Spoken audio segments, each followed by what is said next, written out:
Hello and welcome back, everyone, to our next Magic the Gathering exploration. And in this episode, Cloud, I'm pretty sure Cloud picked out Shadowmoor. Yeah, Cloud picked out Shadowmoor. Shadowmoor. Yes. And Yeah. so we are returning back to the Lorwyn plane, as we discovered before we started recording. I am running a Silencia deck because Cloud told me that he was going to run Dimmer, which was because he wanted to, do the thematically appropriate thing, because Shadowmoor is supposedly taking place in the swamps of Lorwyn. Mine. The problem, of course, being that the actual set itself is supporting Rakdos and Azorius, as opposed to any of the other major combinations. Which is weird, because they had a choice in the matter, and they chose Shadowmoor. The shadow ship is setting anchor in the bayou. Or so you say. This... As an interesting tidbit, Shadowmoor is actually part of a four-part mega block, as it is referred to, because it encompasses Lorwyn, Eventide, Morningtide, and Shadowmoor. We've already done Lorwyn. I think we've looked at, but not fully done, Eventide and Morningtide stuff with our modern deck list checks. But yeah, it made total sense to me, especially because I had looked at the Lorwyn block sets pretty frequently. I opted out of Eventide because I realized that there are actually some pieces missing from it. But what I like about each of the sets is that because you have a lot of cards that are two colors at the same time, you have a choice as to which color component of your deck will serve as the base, usually for those castings. So you may opt to composite your mana in the manner so that you'll favor one color and then proceed to others. And that's why I love to buy my mono black, is because my personal mono black build is you could they're white and black, but there's only black in my deck, and I love it. On that note, I'm ready to destroy you. you probably will, because Silencia doesn't get the major thing that token decks want to do, despite it actually still pushing tokens. Let us begin. We tried. And I looked at my hand without even rolling the die. I outrolled you by 15. All right. I will keep. This is an interesting choice. It's starting to look like a bit of a no, but at the same time, I could, in theory, make this work. I just have to not get screwed. However, getting screwed is a thing that happens in Magic the Gathering, so I'm going to mulligan this hand. Okay. This is a much more appropriate hand for my purposes. And in keeping this hand, I'm going to send probably this guy. Yeah, I'm going to send this card to the bottom of my library. And because I had gotten the roll, I'm going to put a swamp down and then tap 1 in order to cast Una's Gatewarden. 2/1 Flying Defender and Wither. This bitch is nasty.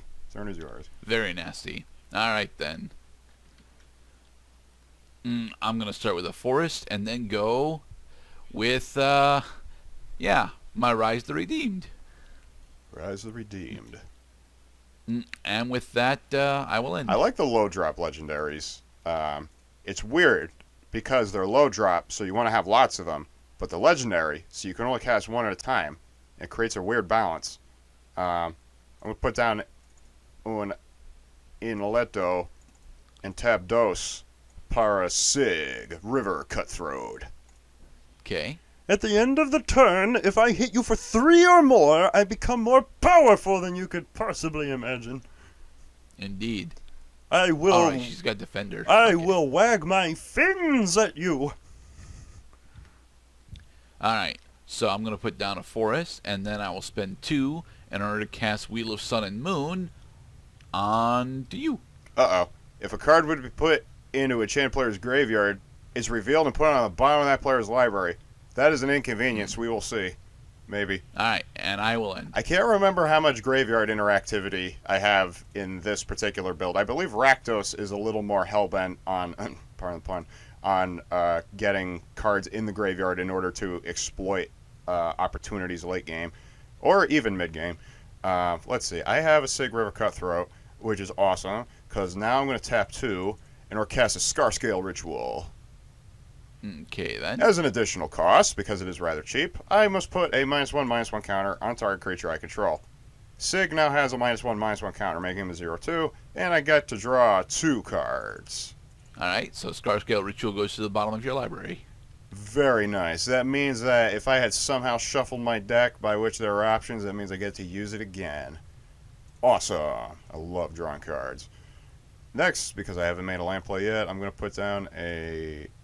yeah, I can't cast anything. Sunken Ruins. And I got nothing to hit you with, so I'm going to end my turn again. Alright, then. You see, I'm a little... The Wither is honestly a really awesome mechanic. So now you All see, Glenalandra, take a good look. It'll be the last thing you'll ever see. Alright, I'm going to spend a white in order to cast the Elvish Hex Hunter. Goddamn one drops. And I will end. Destroy target enchantment. Oh no. I like enchantments. Mine are powerful. Alright. Nice. I'm going to put down a Swamp. I could. That's a better play though. Tapping 3 for the Fairy Macabre. 2/2 with flying. Hell yeah.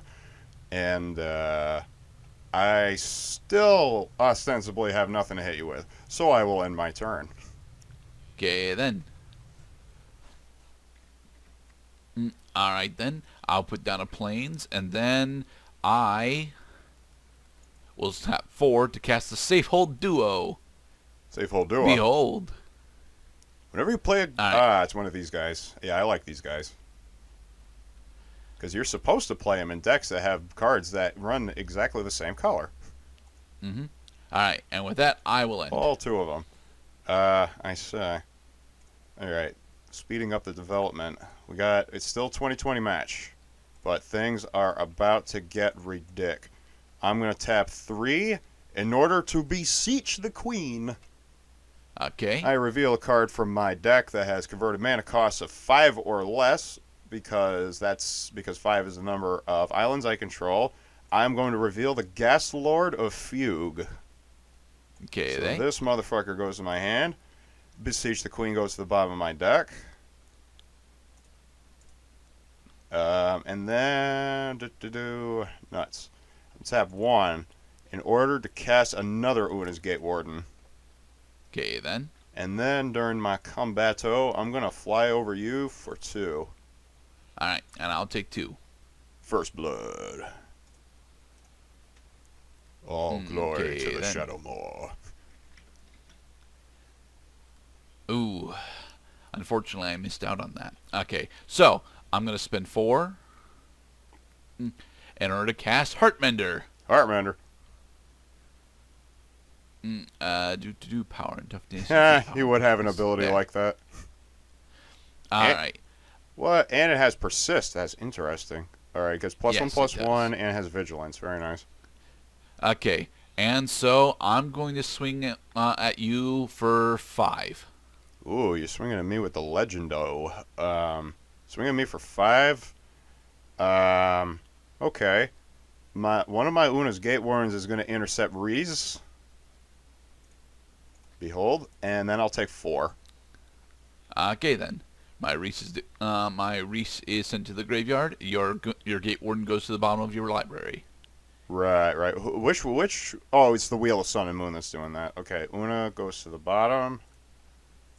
It's not a terribly great card to be drawing any later, but it is on the bottom of my deck right now. Well, I suppose now. -4, Mr. Cloud. I had shuffled some cards too. Thank you for the reminder. All right. And I will end. Very nice. Okay, turn 6. I love turn 6 with this deck. Yep. Let's put down a Swamp. Now, can I? Should I? Possibly. Oh, right. That seems much more conducive to success, though. But time is on my side, so I'm going to use it in order to tap 3 for the Gravel Gill Duo. It's a 2/1. Okay, it's then. a 2/1 with a Safe Hold Duo type of responsiveness. And then I'm at my combat step. I'm going to swing into you for another 2. All right, I'll take 2. In the air. Beware. Can I get the thing? Yes. I did not get the thing. Oh, well. Okay, so I will spend 3 in order to cast the Wiltleap Cavaliers. Nice. 3/4 with vigilance. Okay, power and toughness. Set power and toughness. 3/5. Thank you. Sweet. All right, and then I will swing with my Elvish Hex Hunter and my Safehold Duo. The Elvish Hex Hunter and the Safehold Duo. So that's 4 altogether. Yep. I will take 4 altogether. Okay, then. So I'm down to And 12. with that, I will end. And with that, we are looking at an acceleration of consequences. Behold the reflecting pool. And then I'm going to tap 1. Sunken Ruins is going to add 2 blacks to my mana pool. I'm going to add another 3 blacks to my mana pool. Spend them all on the Gas Lord of Fugue. So 4/4 with unblockable. But has Summoning Sickness. That's not all. The Gravel Duo gets +1/+1 until end of turn. So he's a 3/2. And Fear. And Fear! And next, I'm going to swing it to you for 5. And I'll take 5, bringing me down to 11. And that's not all. Sig activates because an opponent lost 3 or more life, and damage causes life. So I get to draw a card. Yep. And then I will end my turn. Power. Decreased power and toughness. Decreased power and toughness. Thank you. Okay. All right, then. I'm going to put down a forest, and then... Yeah, I'm going to cast the Oversoul of Dusk. Oh shit, it's an avatar. Protection from blue, black, and from red. That is inconvenient. Okay, then. And then... Yeah, I'm gonna swing with my Wiltleaf Cavaliers, my Safehold Duel, and my Elvish Hex Hunter. In the Elvish Hex Hunter. So 2 of your Vigilance dudes and your Elvish Hex Hunters, okay? My Una's Gate Warden is going to block one of your creatures. Which one? I'm not quite sure yet. Let's see. So I mean, I noticed pretty much every single card you've played has both green and white, which means your Safehold Duo is going to keep getting 1/1 and Vigilance, effectively making it a 3/5 every turn. Which could present the problem potentially. Wait, what the hell am I doing? Okay, first of all, I'm going to declare more than just 1 creature as a blocker. Sig River Cutthroat is going to intercept your Elvish Hex Hunter because my dude is 0/2. Una's Gate Warden is going to intercept, who is it? Draw arrow to the Wiltleaf Cavalier. Alright. Alright. So you take 3. I take 3 from your unblocked dude.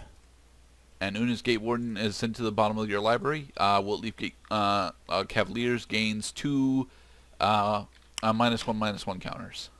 Very nice. And yes.